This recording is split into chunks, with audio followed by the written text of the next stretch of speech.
There is a brand new and massive book out about the burial records at the Alamo, Mission San Antonio de Valero, and it doesn't just include the direct transcription or translations of those records, but notes about the people who lived there, who they married, how they lived. Joining us to talk about this is the author of that book, Art Martínez de Vara. Thank you very much for coming in.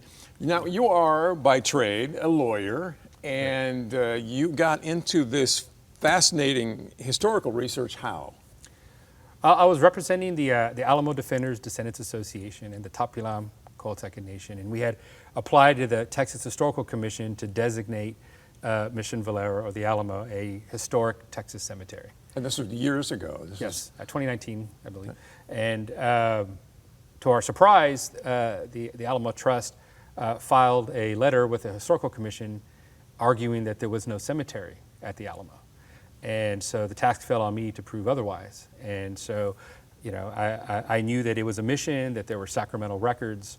There were 1,100 burials in the sacramental records. There was almost a century of archaeology. And so we began putting together the brief for the Historical Commission.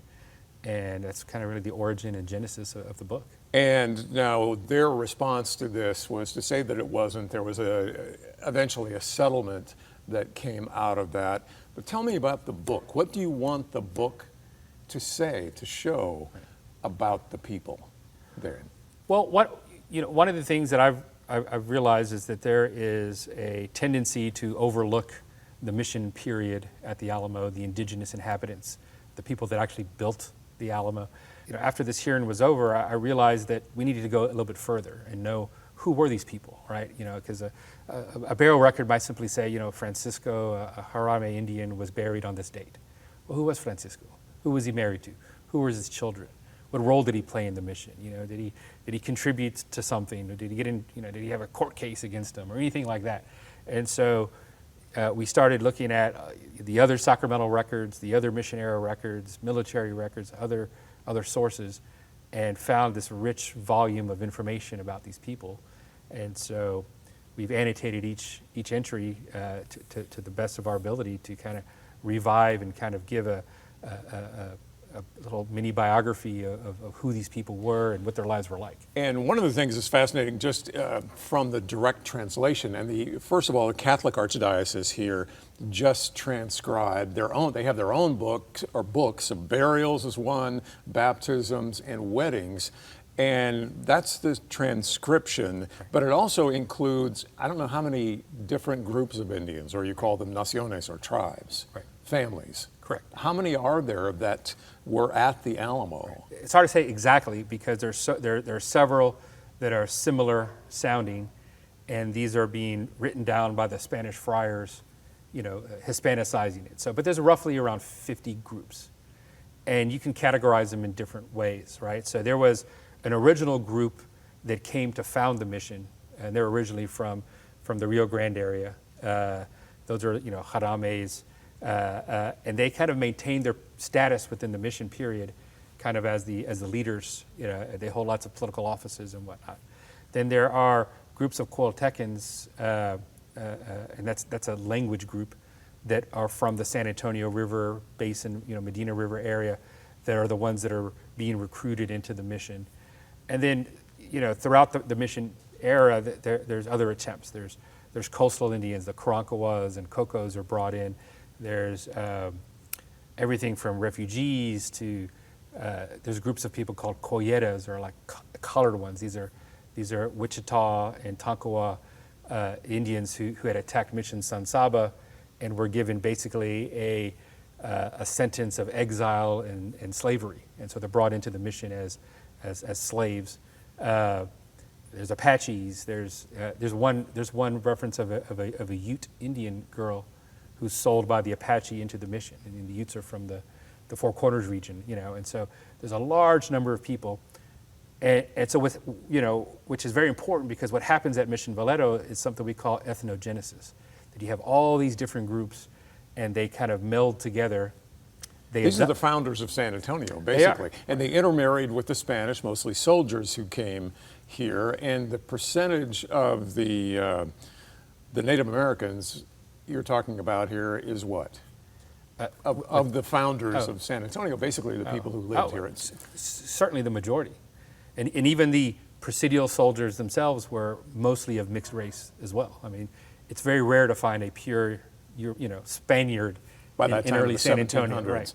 And so this goes from 1718, actually before the founding of the Alamo, where it is right now, up through when? Well, the mission book ends in 1783. Basically, pages are missing at that point. But we go to 1835. So we were able to, using these external sources, find about 36 more burials that were at Valero through external sources. People referenced it. People who live here in San Antonio who can trace, like you, their genealogy back to some of these people, then what can you find from here? Well, exactly. You can find, you can potentially trace your ancestry back to the mission, find out what they were doing at the mission, where they came from, how they intermarried. So I have 3 ancestors in the book. One is a Spaniard, a presidial soldier. One is a local indigenous Coltecan, and one is a free mulata. So we have African, European, and indigenous, which is what Tejanos are. This admixture of people, and you can see how they intermarried, how they interacted, what period did they enter the mission, under what circumstances.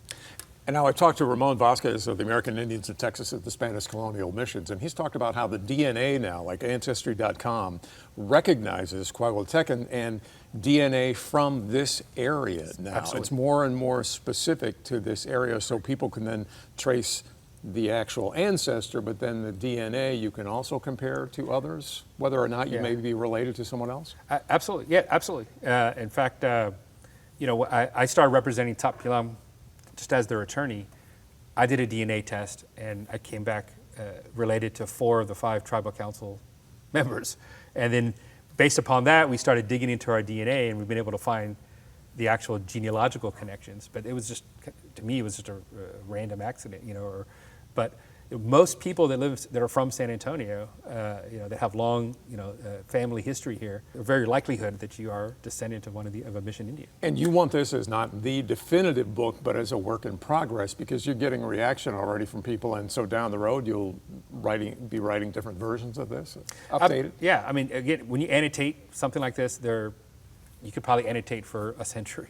So we encourage everyone who uses the book, if they find additional annotations, to send them in, and eventually there'll be a second edition with additional annotations. And talk about the illustrations in the book. I thought these are fascinating, the way you went about illustrating this to bring faces to the names. Right.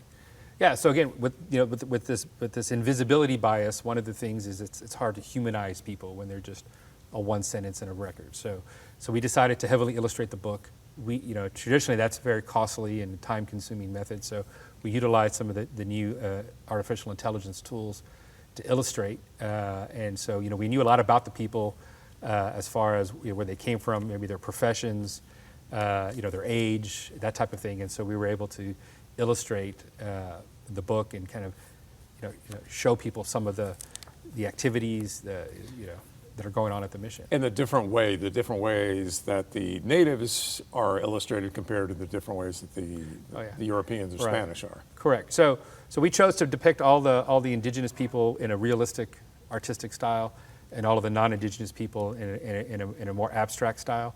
And that's because traditionally, when we talk about Mission Valero or the Alamo, the European experience there is on the forefront, and the indigenous is in the background. So we wanted to reverse that, and so we made the indigenous individuals in a realistic style, and made the non-indigenous in an abstract, and I think it works really well. People love the abstract. Those are the ones we get the most compliments on as well. And this is also in Spanish and English? Correct. So the Spanish of the records is an archaic form of Spanish, and so we have a literal transcription, then we have a modern Spanish translation, a modern English translation, and then the annotations.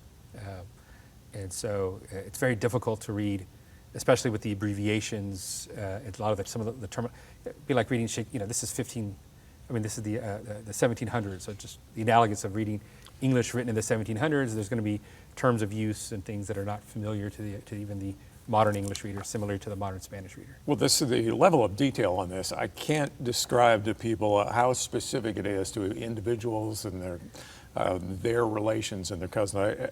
Are you burned out after this? How do you feel about after being done with this? You know, it's one of those things where you, at some point you have to decide to stop. I mean, obviously I love to research. That's why you do it. You can tell, yes. Yeah, and again, as a litigation attorney, that's kind of what sometimes makes a difference is how deep you can dig in your research. And so, yeah, I look forward to working on the next project. All right. Well, thanks very much. Fascinating book, Beneath Sacred Ground. Art Martínez de Vara. Thank you very much for coming in.